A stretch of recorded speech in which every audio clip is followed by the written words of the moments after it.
então entrar a gravação e agradecer uma vez mais também não só a vossa presença, mas também a presença aqui da equipa da Lufthansa, em particular, special for you. Thank you very much, Thomas, to being with us and also your colleagues. Thank you. Uma pequena nota então para vos apresentar. Thomas Ahlers é hoje o nosso convidado. Ele é diretor-geral de vendas do Grupo Lufthansa em Portugal desde 1 de novembro de 2021. Chega-nos aqui em plena pandemia e está então a trabalhar aqui nos escritórios de Lisboa.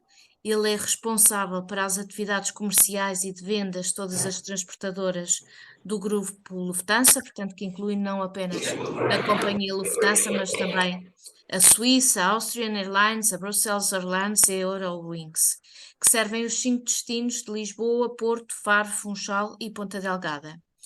O Thomas iniciou a sua carreira no Grupo Lufthansa em 2003, bem longe daqui, em Los Angeles, nos Estados Unidos, e desde então tem realizado e tem desempenhado várias funções executivas no grupo, em Nova Iorque, em Frankfurt e em Xangai.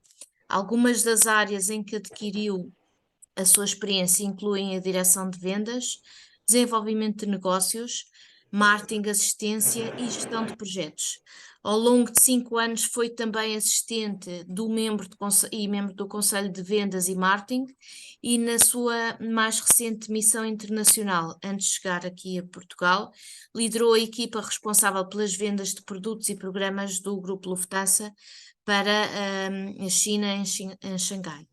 Thomas Ahlers é casado e tem 2 filhos e vem hoje falar-nos de uma das coisas fundamentais para que os aviões voem, mas também aquela que suscita maior preocupação no meio de uma crise climática como a que vivemos, que são, então, aquilo que estamos a falar são os combustíveis, particularmente os combustíveis do futuro. Passo então aqui a palavra ao nosso convidado, Thomas. Thank you very much to being with us. Sorry for also now we are speaking Portuguese, but now we are talking also in English. Thank you very much. And now I will go to share with you to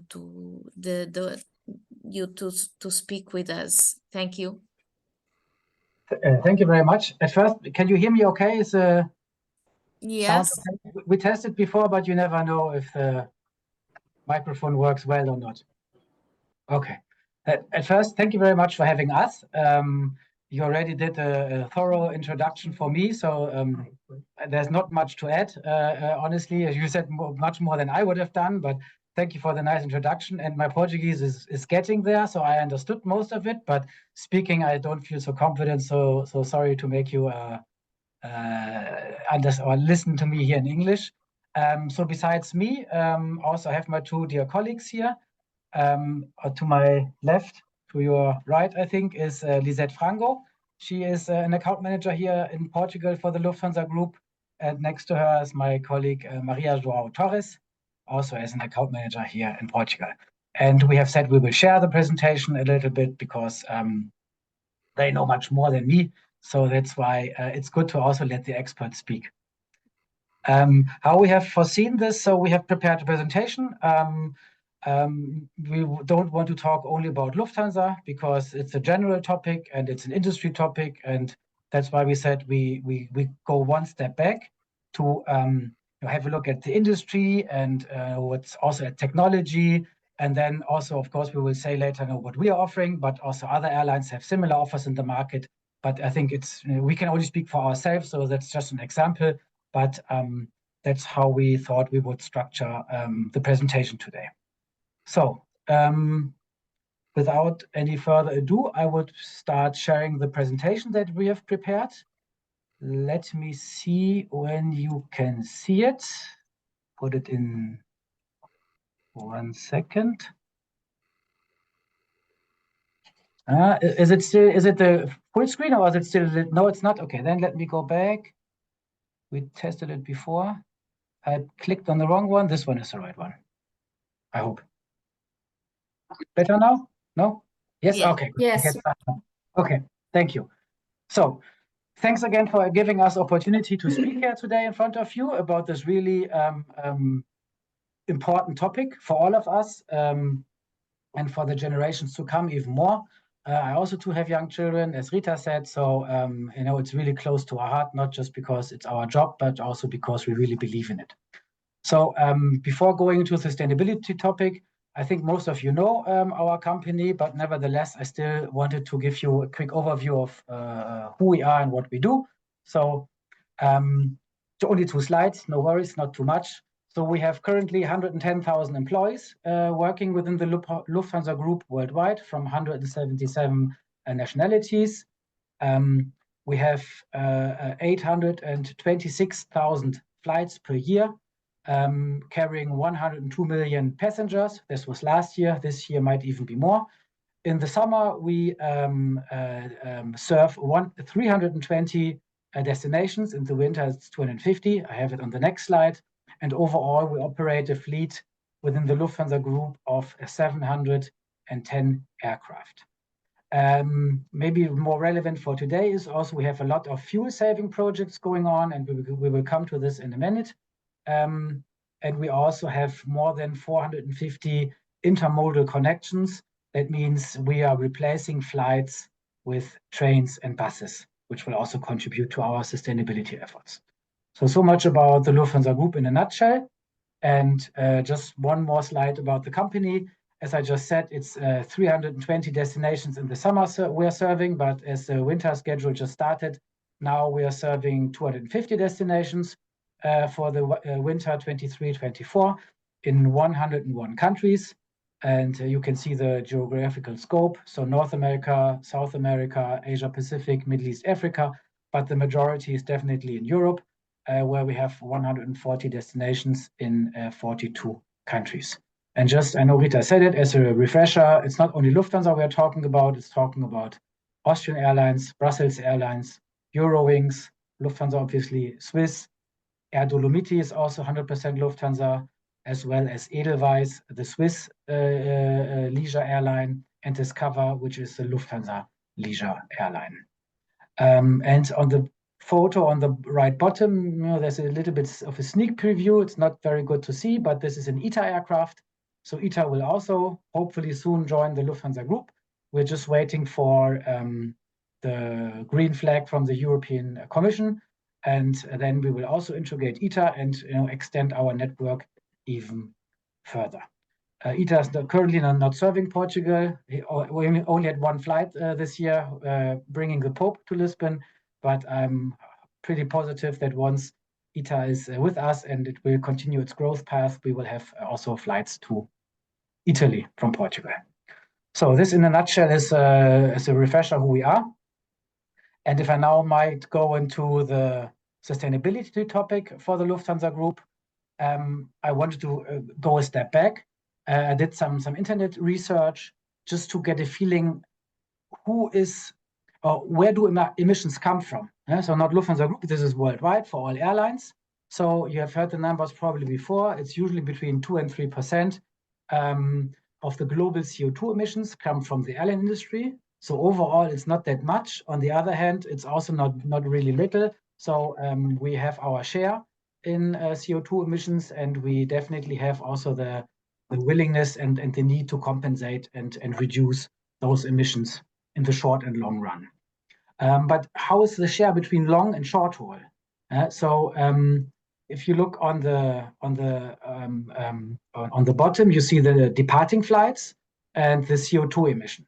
So the gray, the small gray box on the left top with the 6.2%, this is long haul flights. So more than 4,000 kilometers. And they emit 52% of the global CO2 emissions. So really the vast majority come from the long haul flights, which is not really a surprise because the distance covered is different than for the short and mid haul. And you also have larger aircrafts with more engines and more need for power. But just to get a feeling, I thought I was a little bit surprised, so maybe you too.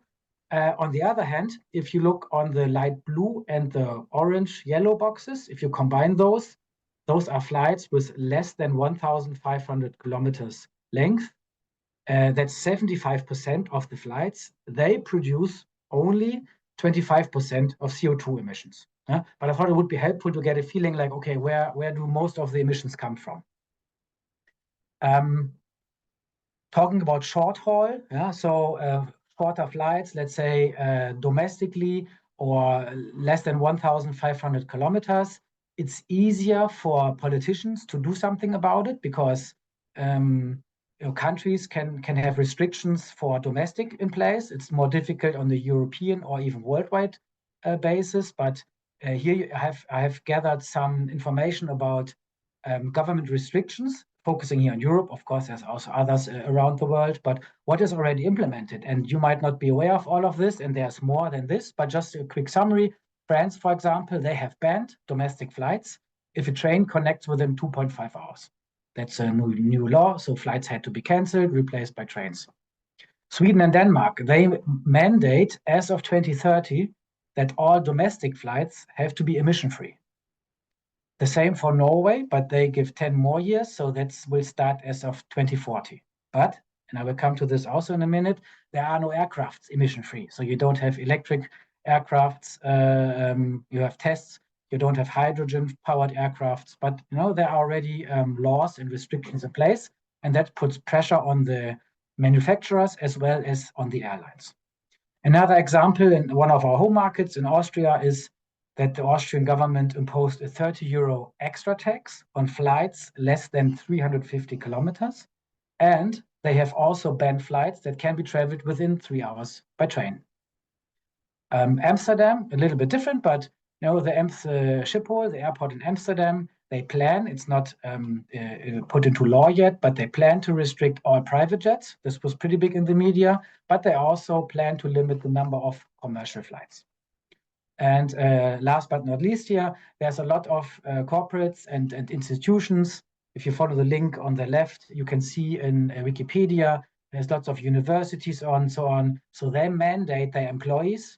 If, for example, the distance is less than 1,000 kilometers, you cannot fly. Don't even go to your travel agency and ask for a flight. You have to take a train, a bus, or any alternative means of transportation.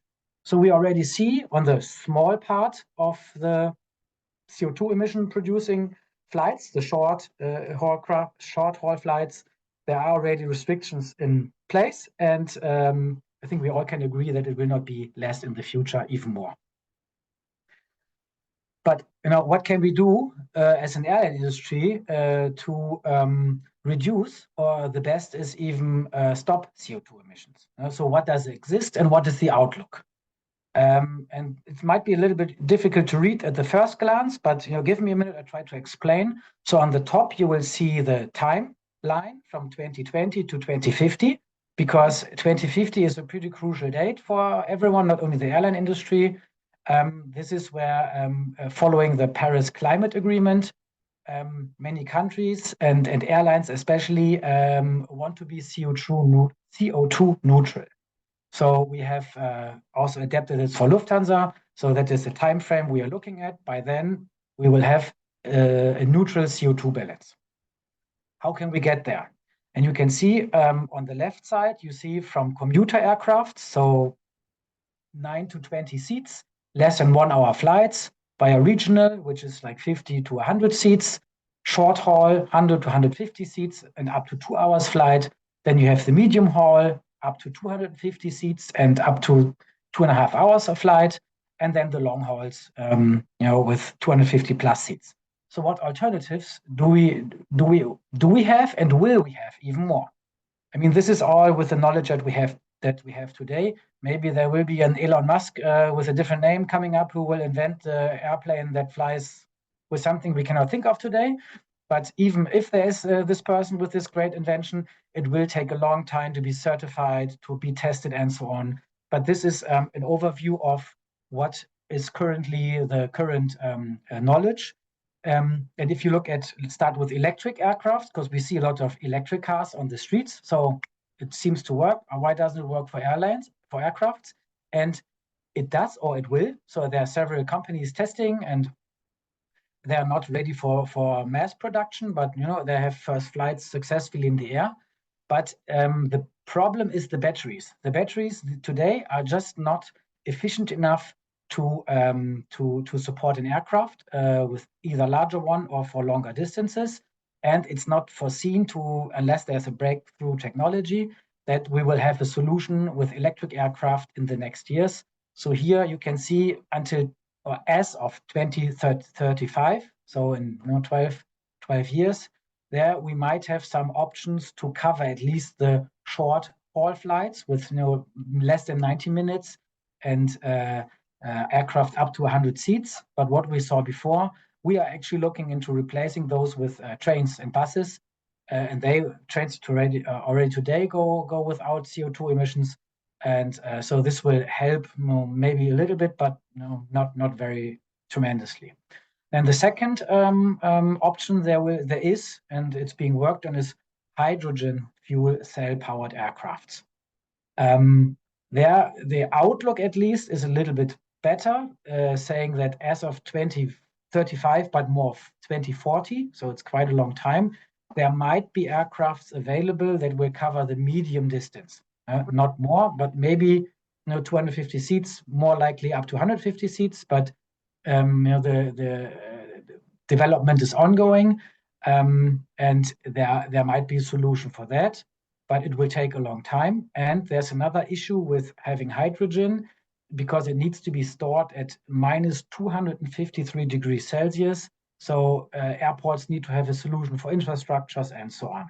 So this is another outlook, but I wish I had more promising news also for my industry, for my company, but this is what we know today. So it's not very likely that we have a good solution for all airlines worldwide when it comes to alternative aircraft models and alternative energy sources. But what you see everywhere in each box as green is SAF. So SAF is the abbreviation that stands for Sustainable Aviation Fuel. So we will go into more details later. So we have prepared a few slides for that. But overall, sustainable aviation fuel is available since 2019. And it will be, of course, also available, because right now we have only very limited quantities. But it will be more available, easier and cheaper to produce. It's still pretty expensive, and we come to this a little bit later. But SAF is currently the solution that we see and that we believe in, because the other alternatives just won't be ready. And one more slide looking into how we can get to 2050 to be CO2 neutral, following the Paris Climate Agreement. On the left side, you can see with the IATA symbol, that is how IATA predicts what the contribution and percentage will be to reach those climate neutrality. And what I just found in other sources, 65% or 2/3 of the contribution will come from SAF, sustainable aviation fuel. Then you have another 19%. It's coming from compensation and CO2 deep storage. That's also an alternative, that CO2 can be filtered out of the air, and then it will be transformed into a rigid form, and then it can be stored underground. That is also one solution, so that at least contributes like a fifth. And then the new technology I mentioned already, electric or hydrogen aircraft, IATA only predicts to help here 13% in reaching those goals. And another 3% is efficient processes, infrastructures, and I will also come to this a little bit more detail in a second. Last but not least, and also the European Union is usually ahead of the curve when it comes to coming up with quotas, for example. So they put pressure on the airlines and on the producers. So currently we are at, if you look at the bottom, 22 last year, 0.1% of all fuel that was used worldwide was SAF. So 99.9 was kerosene from feedstock, from fossil, produced from fossil, so from oil basically. And with Lufthansa Group, we had 0.2%, so twice as much as everybody else, but still a very, very small number. But the quota now is for all aircraft starting in Europe, the European Union, is 2% in 2025. So you have to have this on board. And 2030, so another 5 years, you have to have 6%. In 2035, it's already 20%. And then another 15 years later, so when we are supposed to reach the CO2 neutral goal, it will be 70% of the fuel mandatory as of today, what the quotas are as SAF. Yeah. So just this is what I thought would be a good summary, like what is the industry? I'm not talking about Lufthansa Group, but this is what's happening, technology, governments, IATA forecasts, and so on, just to give you a feeling what the status is, but also very honest with the limitations that all airlines are facing. So if I now might go to the Lufthansa Group. So we also follow the Paris Climate Agreement to be CO2 neutral by 2050. So you can see on the very right, it will take quite a while. Today, we have 0.2% of our fuel is sustainable, and we are planning to have in 2030 to reduce 50% of the CO2 emissions. And how I will come to on the next slide, but this is our goal. So already in 7 years, cut them in half based on 2019, and then into 2050, just basically have not have no emissions, but be CO2 neutral. But besides the CO2 emissions, we also have set ourselves the internal goal until 2025 to have 100% of sustainable packaging. So everything that you see on board, can be composted and so on, and also reduce our food waste by 50%. How will we get there? We have a quick video. It's less than 2 minutes, but let me please, once I figure it out, show you a short video how we are planning to get there. So where's the videos? Oh, that? No, that's PowerPoint. Huh? Here it is. 1 second. There it is. Can you see the video? I mean the screen? Not in presentation mode yet. No, but you can see. Okay, then I make it big, and I hope you can also hear it. Great. Yes. It's okay? And this, and that have to do with flying. To become carbon neutral by 2050, in addition to the measures we have already taken, we decided to go one step further. Look for inspiration where we have never looked before. That's how we came up with ways to turn challenges into solutions. Like waste, used vegetable or food residues into sustainable aviation fuel. Today, the Lufthansa Group is already SAF's top customer in Europe. Until we replace all single-use plastic items with sustainable alternatives, they will also convert some into crude oil. We're even developing solutions to use jet fuel made from CO2. It's been pulled back out of the atmosphere. Other answers were found in nature. For example, bamboo, from which we make compostable pottery. This plant grows super fast and is therefore the perfect CO2 absorber. Or aeroshock, a film that replicates the skin of sharks and reduces friction and drag, and thus fuel consumption. While we're talking about efficiency, by bringing artificial intelligence on board, we managed to optimize daily operations and flight routes to reduce fuel consumption. That's how we aspire to bring flying and nature into harmony. Sharks fly, with bamboo fly, waste and oil fly. We make change fly.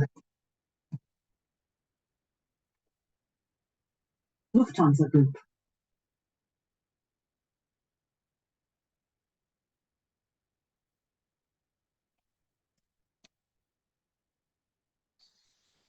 So is it big? Yes. So you can see my presentation again? Good. Okay. Very good.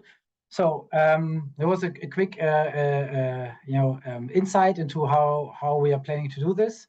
So here we basically have 3 pillars how we from the Lufthansa Group will try to reach CO2 neutrality. The one is avoid, the second one is reduce, and the third one is compensate. With the avoid, I already mentioned the intermodality, how we call it, so replace short haul flights with ground transportation, so there can be rail or buses connecting straight to the aircraft. So you can have you have code shares on those trains mostly, and I will come to that in a second. Then the fleet modernization is for us a big helper to reach those goals. So currently we have 190 aircrafts on order. They are in average 30% more fuel efficient than the ones that they are replacing. We also have AeroShark, which is, I also have a slide on that. It's a new technology that reduces the friction on the aircraft and therefore also then the CO2 emissions. Another lever you can use is air traffic. So optimizing efficiency when it comes to air traffic. It's not really in our hands, but we're trying to lobby, especially in the European Union, to have one airspace management and not each for each country, where you have different routes. For example, if you fly from Frankfurt to Paris, if you had one harmonized airspace, you could save 16% of CO2 emissions, which you currently don't have. Then the sustainable aviation fuels I mentioned already, and we'll go to this into more details in a minute. And we also, because it's impossible to not have any emissions, we will also continue to have compensation projects, high quality compensation projects that we are supporting. And I already mentioned the reducing waste and plastics. So that is where we are going to make a difference. Just 3 quick examples out of those: avoid, reduce, compensate.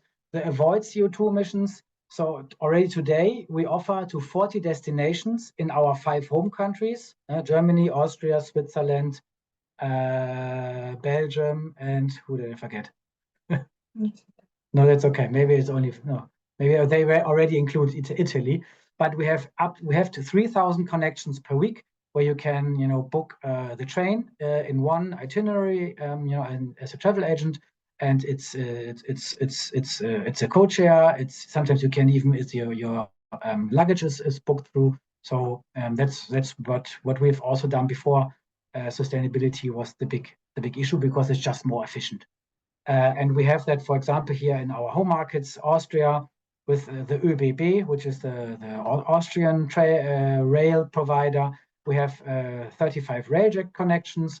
In Germany, with the Deutsche Bahn, the German train, we have more than 130 trains with daily connections to Frankfurt, connecting 17 cities to Frankfurt. Unfortunately, Munich is not directly connected with the high-speed train, so we currently only have it in Frankfurt. But also in Switzerland, we have the air train that operates 20 trains daily from Basel and other cities to Zurich Airport. So that is the avoid. Then one example is for the reduce. It's just a small example, but I like it, because Lufthansa Technik, our Technik subsidiary, and BASF which is one of the largest chemical industry companies in the world. They have developed this technology because it's based on the skin of the shark. That's why it's called AeroShark, and it reduces at the end it improves the airflow and reduces the friction, and therefore also the fuel consumption. And by 1.1%. It's not huge, but it all adds up if you look at the grand scheme of things. And Swiss was the first passenger airline to introduce this worldwide, and we also have it already on some of our Lufthansa cargo airplanes. Just one example. And last but not least, I already mentioned it, is reduce, replace. So we really want to go for sustainable packaging and reduce food waste.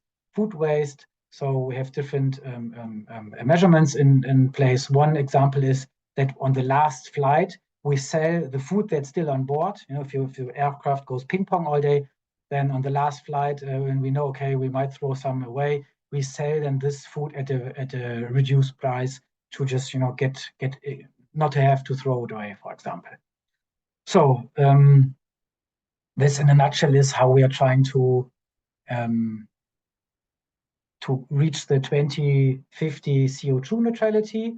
And now I will ask my colleague to maybe talk a little bit more about SAF, because we've mentioned it a lot, but what is it and how can it be produced?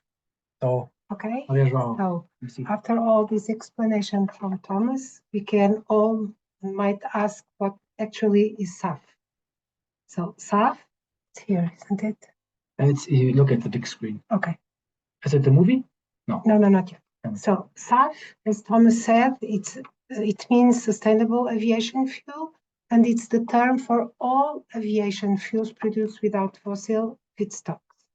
And compared with the conventional kerosene, it can reduce the carbon footprint by around 80%. Now I'm going to present you a video to explain how we can make fuel from wind, air, and water. And this is the process that it's called PTL, power to liquid. I suggest for you to put the sound, also to share the sound. Oh, we didn't share the sound before? I don't think so. We could listen, but not as good as previously. So. Okay, then let me see how we can do this. Do you hear me? Yeah. Okay. Yeah, there, just okay. But let me now. I cannot see here the. So this video will show you how can we make fuel from wind, air, and water. And as I said, this process it's called PTL, which is power to liquids. Let me see. Let me just see where. It's a very small. Where's the video? And a little bit technical video, but it shows very interesting technical parts. Here it is. Okay. But let me make it increase and. Do you see the video, or do you still see the PowerPoint? The video, okay. And tell us like this if you hear it, okay? Please. How do we make fuel out of wind, air, and water? I'm going to explain it. It's called PTL, guys, power to liquid. The energy is coming from here, electricity coming from either solar panels or wind energy. Then the energy goes into an electrolysis with water and carbon feeding in from direct air capture, which is a fantastic future technology. This comes together in a synthetics processing environment, is turned into a synthetic crude, and then this is refined in this tiny little factory, turned into sustainable aviation fuel, SAF. Goes into a truck or a pipeline and goes into our aircraft where they take off to all of the destinations we want to go.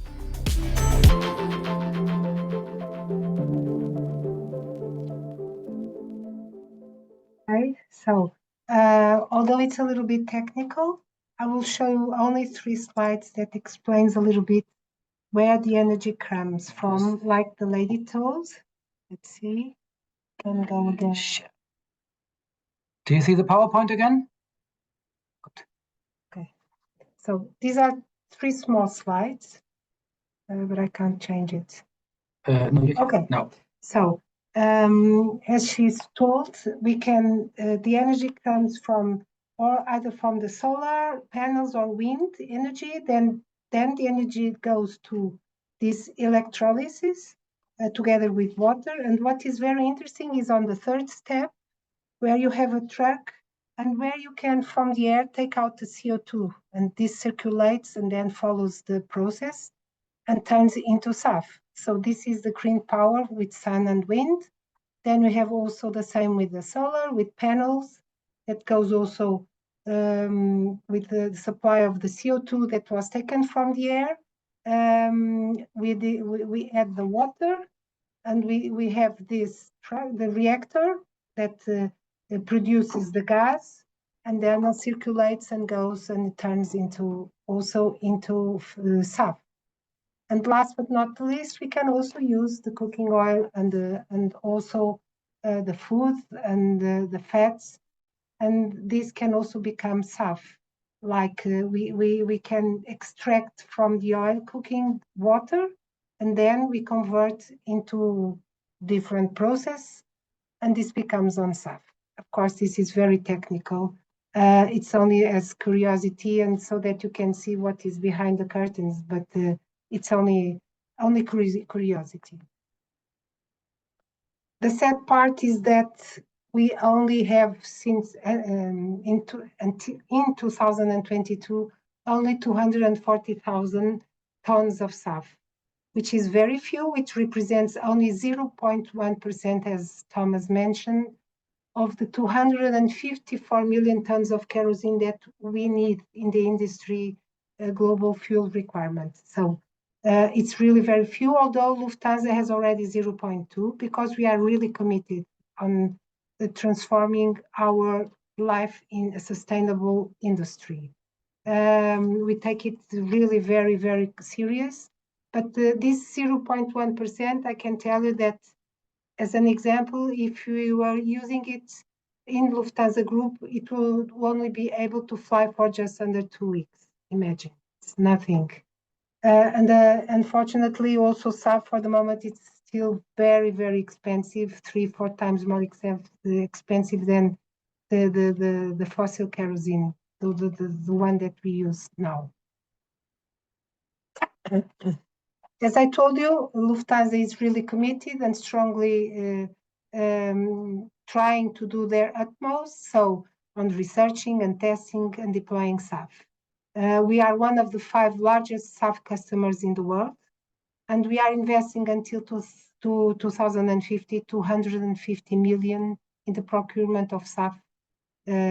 So we are really committed on that. Now, after all this incredible explanation, a little bit technical, what Lufthansa Group offers CO2 neutral travel options for you, travel agencies, for travels, for companies. We have several options. We have, for instance, buy SAF, and I will explain you afterwards. So replacing the fossil fuel by buying SAF.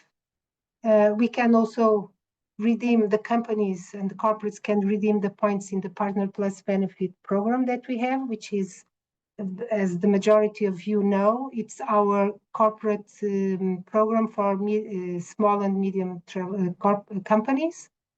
We have high quality climate projects that we'll speak later on. And we have the green fares. The green fares are presented on the lufthansagroups.com. And with these green fares, passengers can buy it online, and they will reduce 20% of CO2 emissions and with SAF, and 80% on these high quality climate protection projects. Now, how can you buy SAF? It's not difficult. There's no minimum investment required, and it's very easy contracting process with us, Lufthansa Group. Although, and when you buy SAF, in Lufthansa Group, we can provide certificates. There are 2 kinds of certificates. I'm going to talk about one, and then Thomas will explain more deeper which kind of certificate we can provide. And for that certificate, that is a very important certificate. It's called Scope 3 Mitigation Certificate. For that, there's a minimum, which is 2,000 euros, and there you get this Scope 3 mitigation certificate.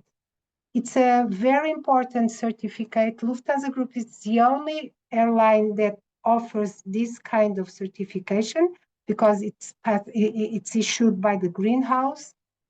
And the other airlines, they have also certificates, but only issued by auditing. We do it, and we are a step further because we do it by the greenhouse. And this means that the minimum is 2,000 euros, and then you have a certificate on your name. But if you want to have more certificates, imagine that you want to buy 4,000 euros, you can get 2 certificates. And for instance, it doesn't mean that that certificate has to be in your name. If you want to give to a client, to a company, to somebody else, you can give this in the name of the person or the entity that you want to offer this certificate. This certificate is very important worldwide, and you can profit to show it in your website, and it's really a very good one. You can profit on your events, you can profit on, put it on your emails, you can show it because it will be very well perceived. Then I must tell you that when somebody buys SAF, a client, it won't be on the aircraft where he's traveling. It will be used within the following 6 months.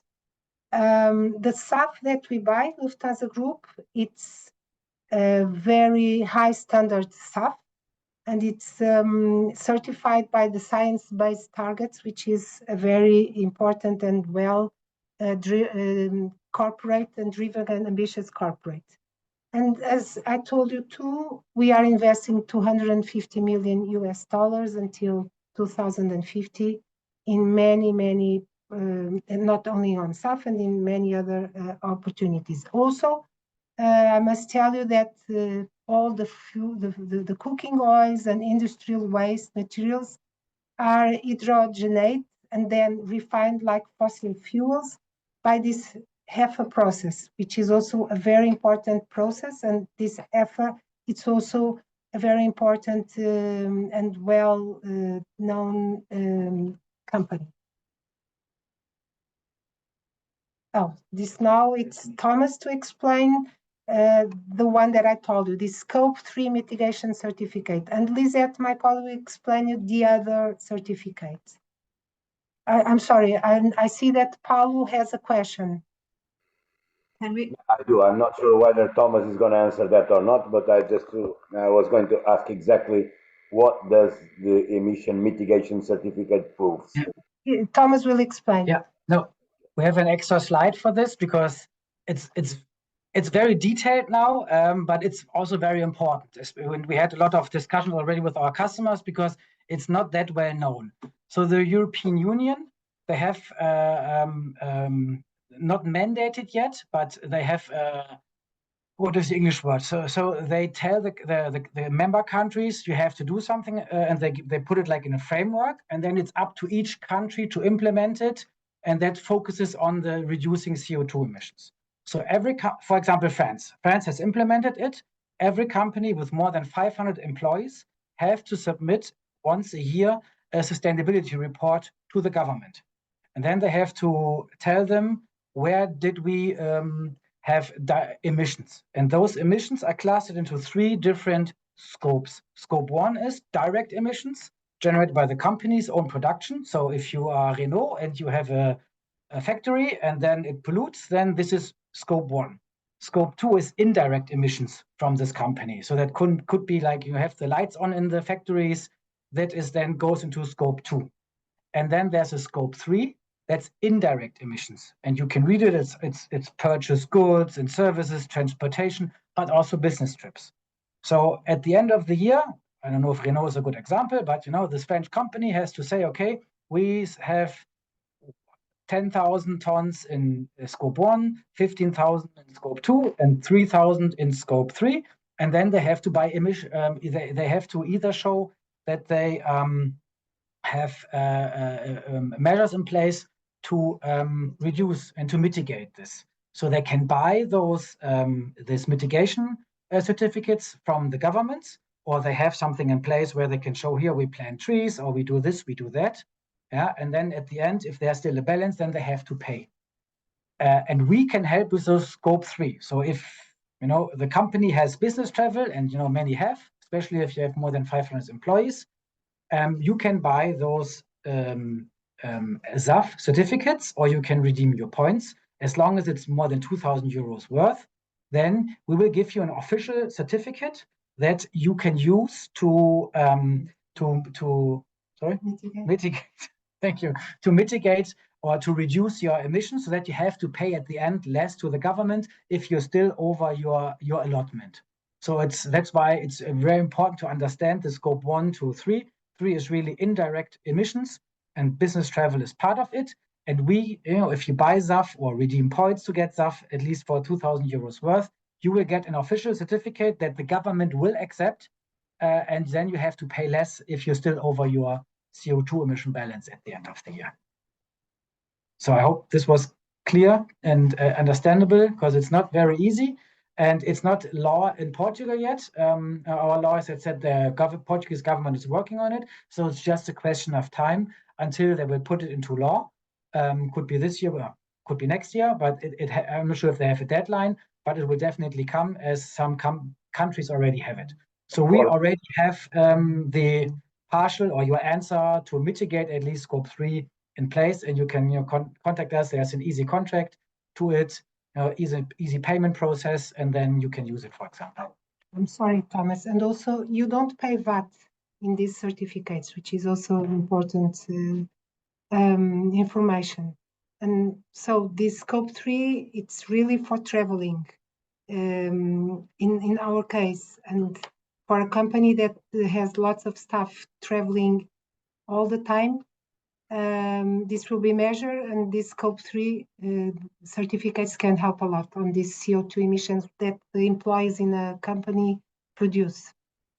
I understand that this is going to take a little while before it gets into the national legislation, but we all know that it's going to come sooner or later.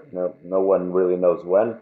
But this certificate is something that you can also get from other organizations which offer compensation for recognized compensation for greenhouse gas emissions, correct? I'm just saying that there are other ways to get it. Now you're talking about the scope 3, isn't it? Yes. For the traveling. Yes. I don't know if the other airlines have it. I know that the other airlines have certificates, but as I said, no, I'm not talking about airlines. I'm talking about other organizations. I'm talking, for instance, about Atmosphere, for instance, which offers compensation schemes. And to be honest, I don't know. Certificates as well. It's a good question. We don't know. Could be that they offer it. I mean, if we can, others also can. So it's not that we have a patent on it, but we're not aware. Yes. What we see is in Portugal, we already have several SAF customers because they say, I don't want to wait for any law. No, some do, don't get me wrong. But many employees say, if I travel, I expect my company to compensate. It's a little bit different, and we come to this later with the green fares. If you travel by yourself, there the adoption rate is still rather low because if I have to pay it out of my own pocket, I may be a little bit more hesitant. But people say, if my company wants me to go to this place, then I also want to reduce the CO2 emissions. So I expect my company, even if it costs more, to compensate for the emissions. So there we already see a good take rate here in Portugal. And also, how does this work with professionals? If I'm a doctor or a lawyer or whatever, how does this work? That we have later under green fares. So we have different, as we try to explain, if you have a travel agency, we have a way for you to buy SAF. If you are corporate, we have several ways. And if you are a customer just by yourself, or you go on your private vacation, then you travel agency. I'm a lawyer and I'm a professional, and I can use also a travel agency, but not as a corporate. I'm just wondering whether this can apply as well or not. No, you can. So you have the way to buy SAF from us, and it doesn't have to be 2,000 euros. Only then you get the certificate. You can buy it for 200, and you can still compensate. And you have the alternative if you now book via Lufthansa.com, Swiss.com. In the booking process, you have different fare bundles. Some include bags and seats, and others don't include anything, so they are cheaper. And there's now one more option that is green, where you say you pay a little bit more, obviously, because SAF costs more, and compensation project as well. But you pay a little bit more, but your emissions are neutral. 20%. We have a slide on this in a minute. Exactly. But we have all those different options for different kinds of target groups. Paulo, let me tell you that many companies, although it's not mandatory yet in Portugal, they have to present also reports, and they use a lot, and this Lizette can also explain as corporate. Although not only buying SAF, but they have another opportunity with us to also have another certificate. And many companies are already doing that. So, for example, Lufthansa already has a sustainability report since more than 10 years, but nobody forced us to do it. And I've just, I know like Amorim or EDP, they also do sustainability reports because they want to show what they are doing. And you will always find scope 1, 2, 3. So they already are prepared. They don't need a law, but they want to show. Of course, we have some emissions, but we compensate or even overcompensate. And this mandatory report, it will come very soon because many countries in Europe are already doing this mandatory. So we will be very soon with this obligation too. Okay. Who's next? Lizette. Hello, my name is Lizette, as Thomas already mentioned, and I'm responsible for the small and medium enterprises in Portugal, including the Partner Plus Benefit program. Let's make a test and see how many of you know the Partner Plus Benefit program. Please get us a thumb. Oh, we can't see the. In Teams you can. No, but here not. But okay. See some.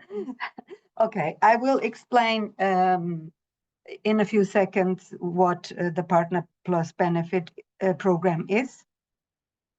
It's we called it PPB. And it is more than 20 years in Lufthansa Group, and it is the bonus program free bonus program for groups, for companies which are medium or small. We do also have the possibility to reduce with the Partner Plus Benefit points, SAF.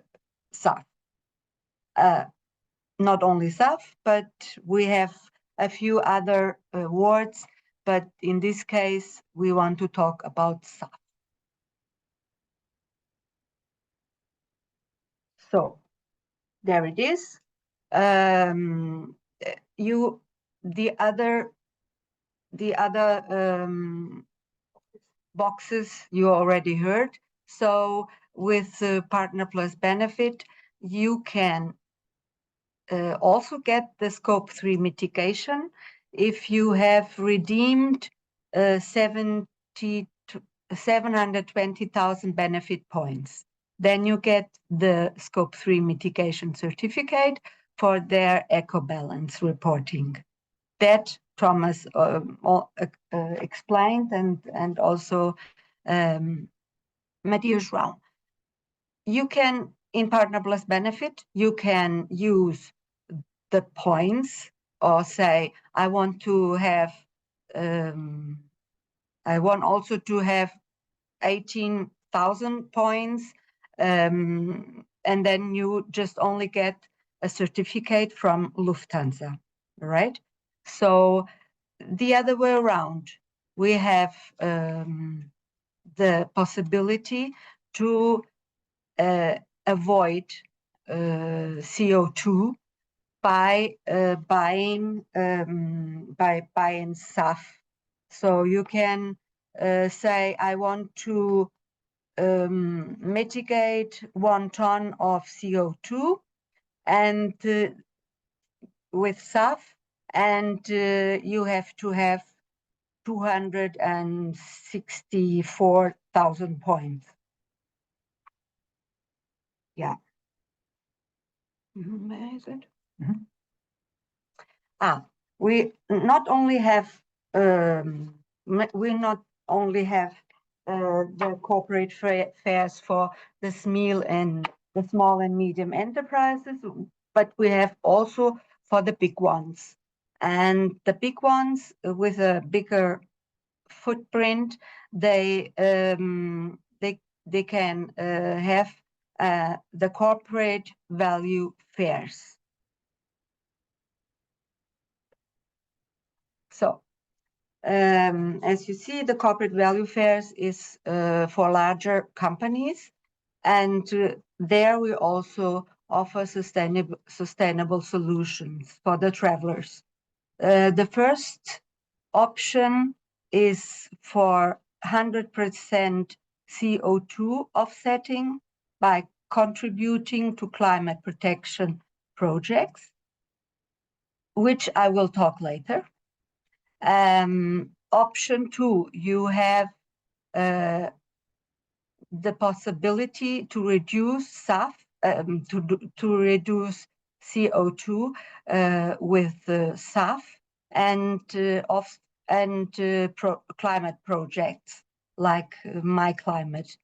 You also get the certificate on CO2 mitigation scope 3. So talking about, oops. Eine Richtung. No. Mhm. No, okay. No, it's here. That's this way, okay. Talking about the My Climate compensation, these were the projects last year. I'm not so sure if there is something new, but for now, these are our projects. My Climate is a Swiss non-profit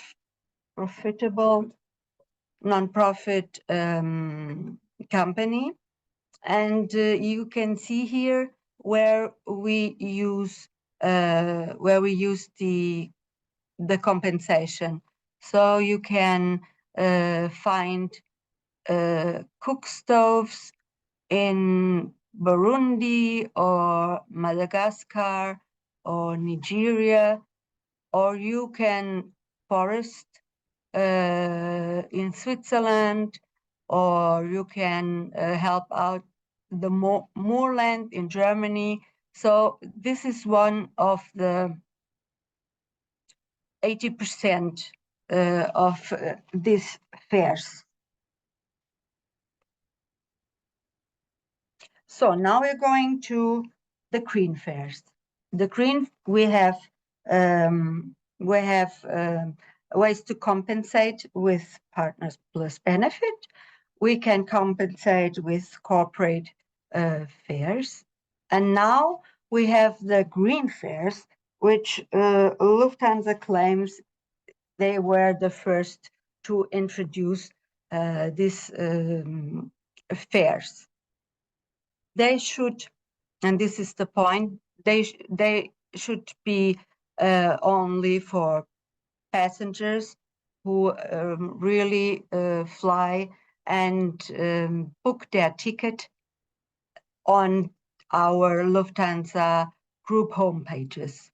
Okay, so the new green fairs, they have economy green fairs and business green fairs.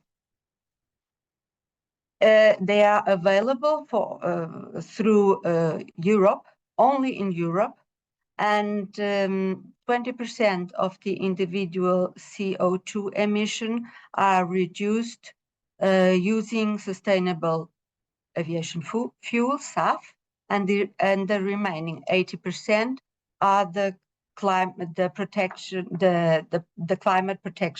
projects that we just have seen. Also, these fairs have a greater flexibility.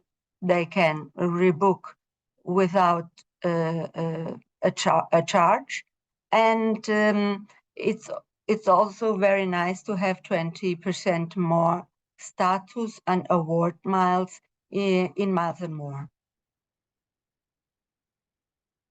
Oh, and that's, thank you. And that's the end. Yeah. So we came to an end. So it was a little bit longer, but we were asked to not only talk about us, but also about the industry and the technology and where we're heading. And I hope we were able to find some interesting information, as it's also still for us a new topic, and for you as well, I think, or for some of you or most of you. So yeah, if you have now any questions, we are more than happy to answer them. Thanks again for the Forum of Sustainability, Rita, Paulo, to give us the chance here to present this. And if you have any questions, you can easily have our contacts afterwards as well, or deeper questions. But now, floor is yours. And I think it's Rita, right? Yeah. You have a question. Thank you very much. Thank you for you both. I cannot hear you. I would like to know how are the passengers. There's a lot of passengers that they are requesting these fees, and also to buy this emissions system. Yeah. No, we have I have numbers here in front of me. So today we have a usage of 3%. So 3% of the passengers are using making use of the Lufthansa Group's offset offers. We are expecting by the end of the year to have 5%, but it's still not where it should be. What I mentioned earlier is we see a little bit of a difference to B2C. So meaning like if you have to pay for your own flights, then you might think about it twice if you want to add another 50, 100 euros, whatever that might be, depending on where you go. But from companies, we hear more and more that the employees are expecting the company to pay for it. So it's a little bit of a difference, but overall, we are currently at 3%, and we predict to be at the end of the year by 5% take rate, how we call it, that passengers will use those green options. And I must add also that companies are really sustainably minded. So they are starting, but really on the track. Okay. Interesting, if I might add to this, is to see also geographically that there's somewhat of a difference. So if I talk to my counterparts in Scandinavia, they have a completely different numbers. So they are very much going after this. They request it. They expect this from their companies. And Portugal is a little bit in the middle. And then you have other countries where it's not so much on the agenda. Okay, thank you. And there's what the major difficulties in the developing this SAF, because since the last decades, I know the industry of aviation are trying and making many tests with a different kind of fuels like biomass, and also so, but it's a way and a long way until that they are very effective and also economic effective. What do you think, and that are the major difficulties to implement this SAF on the industry? Yeah. So as you saw, there are different ways to produce SAF. What has been used since 2019? That's the only one that's being used on a mentionable scale. Is it's SAF from waste, from fat, cooking oil. So this is being done as much as we can, and there are some companies like Neste and so on, and they do it, and they are also ramping up. So it's picking up, but it's still so little available that it will be hard to meet those EU goals, and it's also the price question. So here you saw 3 to 5 times as expensive. I've read in other articles up to 8 times expensive. Depends on how you do it. So you will definitely not see the cheap fares that we used to see in the future. And but there is a mandate from the governments to have SAF. And if you look at the power to liquid and at the sun to liquid, wind energy or solar energy, they are really baby steps. So they are not on the market really, if you put it in very, very bluntly. And I also read an article. If you look at some of those forms, they are extremely energy intensive. So you need to have a lot of energy. I read in one article, if you want to power all European aircrafts in 2050 with this kind of SAF, it will take half of all the energy that will be used at that time for cars. So it's extremely energy intensive unless there are major quantum leaps when it comes to technology developments. So and you saw hydrogen fuels, fueled aircrafts and electric aircrafts. It's also very difficult. But SAF is really the only solution that we see today. Yeah, but this could increase the prices of the tickets, isn't it? Yeah, definitely will. Okay. It will increase the prices. Yeah. Paolo, I see your hand raised. Yeah, I remember one colleague of yours said regarding the fuel produced out of the cooking oil, that there are not enough McDonald's in the world to produce that raw material. Anyway, you said that by 2050 the percentage of SAF would reach 70%. Yet there would be already some neutrality, and I wonder where do the other 30% come from then, if it is not from the fuel, because it's still a very high percentage. Yeah, so there are different graphics that you saw. Some was from Yatta. They said who will help to reach those goals. So you also have, you know, more efficient aircrafts. So every aircraft that we buy now, and we're getting delivered in this year, every 10 days, a new aircraft is 30% less, more fuel efficient than the old one that it's replacing. You know, we talk about 30-year-old aircraft that are going out of the fleet. So that is something. Then we saw if we have one European sky, if we have other ideas like the shark skin technology on the outside of the aircraft, then there will be ways to take carbon out of the air, CO2 out of the air, and convert it into carbon that can be deep stored. I was at the World Aviation Forum last week here in Lisbon, and there was one very interesting presenter talking about this, how, because that is their business, and you know, they talk about the next also 30 years, how this will change. So there is institutions, especially companies, working on different ways to reduce this. But as you said, there might still be 30%, that's what we estimate today, coming from fossil fuels. And the only way to then compensate will be alternative projects like planting trees or you know, finding those ways, or take CO2 out of the air with those big engines. But then they again need power, and the power then should be from regenerative energy, from not from fossil fuels. Sorry, yeah, exactly. And so it's a different approach and a difficult way. But I think there will be a long way until we have absolutely no kerosene made from feedstock. I was also interesting to know, you've been focusing all this presentation very much on business travel, okay, or corporate travel if you prefer.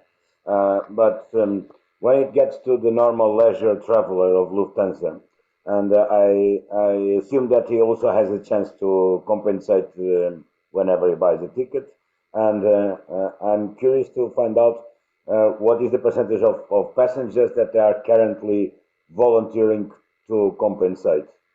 Mm-hmm. So when we look at the B2C side, I remember, if I remember correctly, I think last year was 1% of the passengers taking it. Could be the year before, but I think it was last year.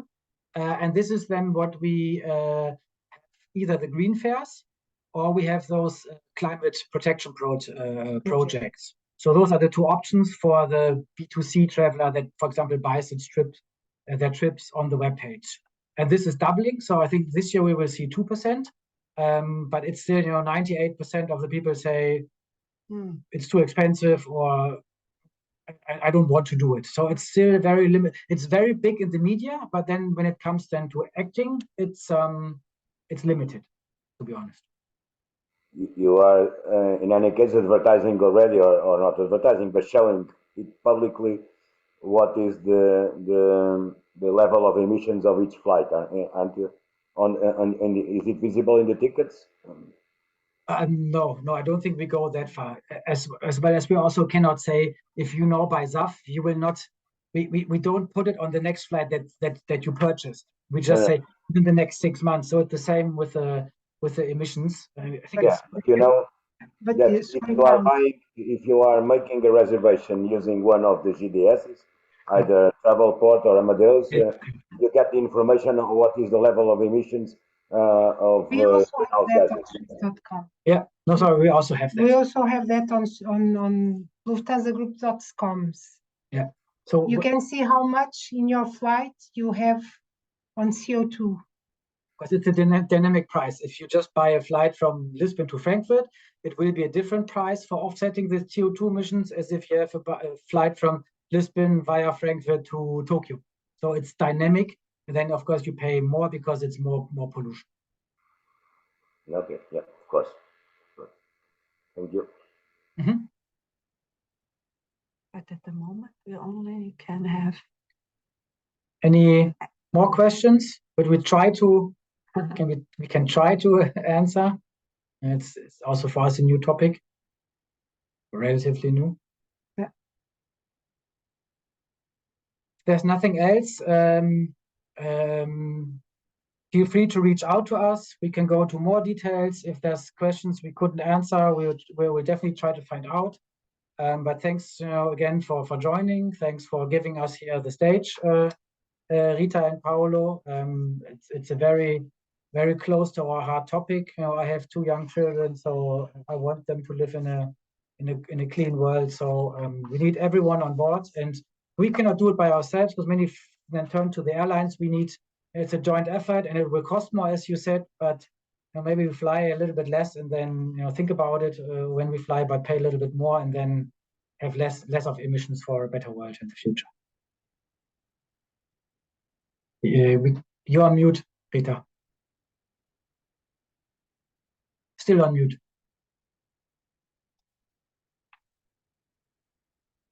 Can I? Or maybe I can unmute you. Let me see. Can I unmute? No. Sim, I think peço desculpa. Thank you very much. Thank you for stay with us and sharing your information, and also thank you very much for your participation. We just like to remember that if you want, I can send to you all these records by email, and well. Will you publish it in the web page as well? Yes. Okay. Have a nice week. Thank you very much. Thank you, Bye-bye. everyone. Bye. Bye. Bye. Thank you all. Thank you. Bye-bye. Bye. Thank you. Bye.